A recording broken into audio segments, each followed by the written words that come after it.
79 सन 79 की बात।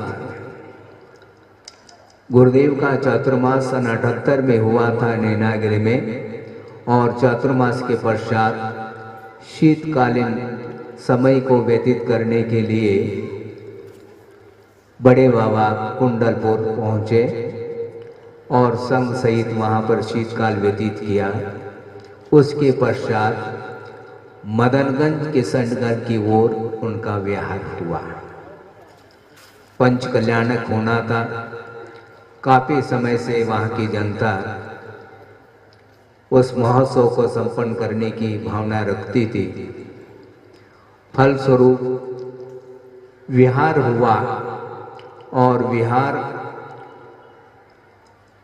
कुंडलपुर से होते हुए इधर पृथ्वीपुर और झांसी वगैरह हो करके सोनागिरी पहुँचे और वहाँ पर सिद्ध क्षेत्र का दर्शन करके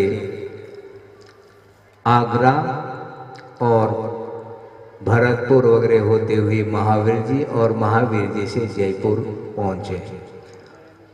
10-15 दिन तक लगातार अच्छे मौलिक चिंतन के साथ उनके प्रवचन हुए, किंतु कर्म का ऐसा योग आया कि आचार्य महाराज अस्वस्थ हुए। 1-1.5 महीने तक लगातार ज्वर के कारण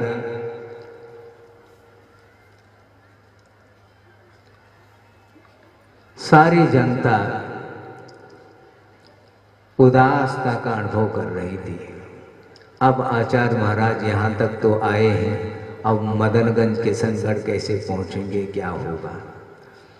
धीरे धीरे कर्म का योग आता है, किंतु पुण्य कर्म भी साथ लगा हुआ रहता है।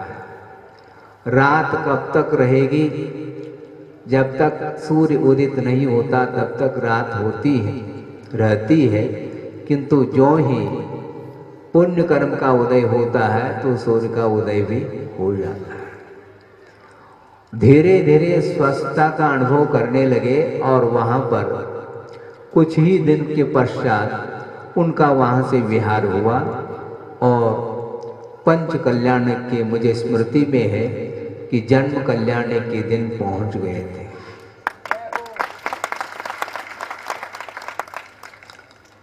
सारा विद्वत वर्ग सामने बैठा हुआ है और जन्म के ऊपर बोलना है।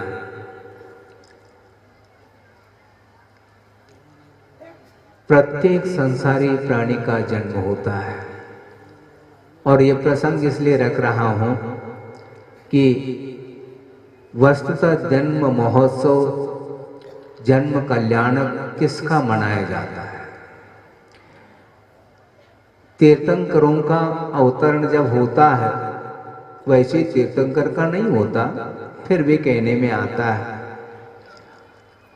उनका जन्म होता है तो सम्यक दर्शन के साथ ही उनका जन्म होता है, किंतु पंचम काल में जो सामान्य व्यक्ति का जब जन्म होता है तो सम्यक दर्शन के साथ जन्म नहीं होता। किसके साथ जन्म होता है? सम्यक दर्शन के साथ नहीं होता। इससे स्पष्ट है कि मिथ्यात्व को लेकर के ही उसका जन्म होता है।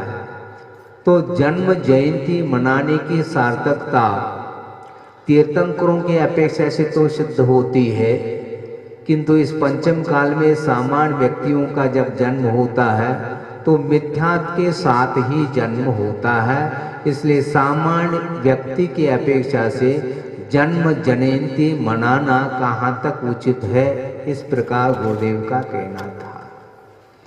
अर्थ यह है कि आगम से भी सिद्ध है, जयंती किसकी मनाई जाएगी?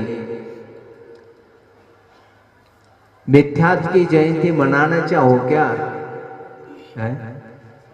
नहीं मनाना चाहते महाराज, लेकिन फिर भी क्या, इनडायरेक्टली देखेंगे तो पुनः वही चीज आ जाती है। मिठाई बढ़ती है, बढ़ती कि नहीं? बढ़ जाती है। क्या मान करके आप महोत्सव मनाते हैं? महोत्सव तो वैसे नहीं मनाते आप लोग, लेकिन आनंद का अनुभव आप लोगों को होता क्या नहीं होता है? जन्म के अवसर पर आनंद मनाते हैं और मरण के अवसर पर शोक का अनुभव करते हैं, किंतु तीर्थंकर का जो जन्म हुआ है अब पुनर्जन्म नहीं होगा। जन्म हुआ है किंतु उनका अब मरण नहीं होगा, निर्वाण की उपलब्धि उन्हें होगी 2 दिन के पश्चात। सारे विद्वान वहां पर बैठे हुए थे, हम भी वहीं पर मंच पर थे। हमने सुना कि देखो, सिद्धांत को कभी भी भूलना नहीं चाहिए। सिद्धांत से हट करके हम धारणा बनाते हैं तो वह धारणा हमारी समीचीन नहीं मानी जाती, और इस प्रकार की धारणा को छोड़ने के लिए आगे पीछे सोचा जा रहा है। अब बोलिए आप। गुरुदेव बार बार कहते हैं, यदि वर्तमान में जिसका जन्म हुआ है और मान लो उन्हें वैराग्य उत्पन्न हो गया है और श्रवण पद को अंगीकार कर लिया है, तो दीक्षा दिवस आप मना सकते हैं। आचार्य पद, यदि आचार्य हो तो आचार्य पद दिवस मनाया जा सकता है, मनाना चाहिए। और पुण्यतिथि आती है समाधि दिवस की अपेक्षा से, उसको भी मनाया जा सकता है, मनाना चाहिए। किंतु जन्म जयंती उचित नहीं है, इस प्रकार उनके मुख से हमने सुना था और वह स्मरण में आया है जन्म कल्याण के अवसर पर, इसलिए आपके सामने रखा है। और गुरुदेव ने एक बार नहीं, 2 बार नहीं, अनेकों बार इस प्रसंग को रखा है। इसके उपरांत क्या, अब कब तक आपके सामने उस प्रसंग को रखा जाए? इसके उपरांत भी मन नहीं मानता है और आप लोग मनाते हैं, ये आपका विषय है, मेरा विषय नहीं। क्योंकि कर्तव्य की एक सीमा होती है, कर्तव्य किया जा सकता है, आगम के अनुरूप देशना दी जा सकती है, उसको सुन करके उसका अनुकरण करना और नहीं करना ये आप लोगों के ऊपर निर्धारित है। इतना ही मुझे कहना था। और आपका समय हो रहा है और महान आत्मा का अवतरण स्वर्ग से आज हो चुका है, जन्म हुआ है और दिन भर जन्म कल्याणक आप मनाएंगे। और शाम के समय है झूले में है, रात में होता है, शाम को होता है, और झूले में वो झूले हैं, झूलेंगे भगवान नहीं झूलते, ध्यान रखो। हैं, वृषभनाथ नहीं झूलते, न वृषभ सागर झूलते हैं, किंतु वृषभ कुमार बाल्य अवस्था में उनकी क्रीड़ाएं आदि सांस्कृतिक कार्यक्रम के माध्यम से आप लोगों को देखने को मिलेगा वह दृश्य। मैं इतना ही कहना चाहता हूँ, जन्म को सार्थक बनाने के लिए यह अवसर आपको मिला है। उस दृश्य को देख करके अपने आप के जन्म के ऊपर आपको तुलना करने के लिए अवसर मिलेगा।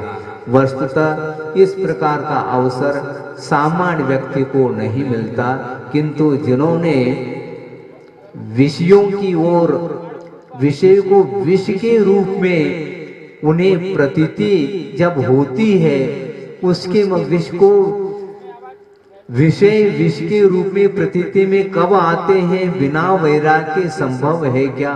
संभव ही नहीं। इसलिए उनके विगत जीवन के विषय में आप लोगों को बार बार चिंतन करने की आवश्यकता है। इस प्रकार महान वैभव जिन्हें प्राप्त हुआ है, यह वैभव किसको प्राप्त हो सकता है? सामान्य व्यक्ति की वश की बात नहीं, किंतु पुण्यानुबंधी पुण्य का अर्जन जो विशिष्ट रूप से किया था विगत जीवन में, वह फल सामने आया है, किंतु फल की ओर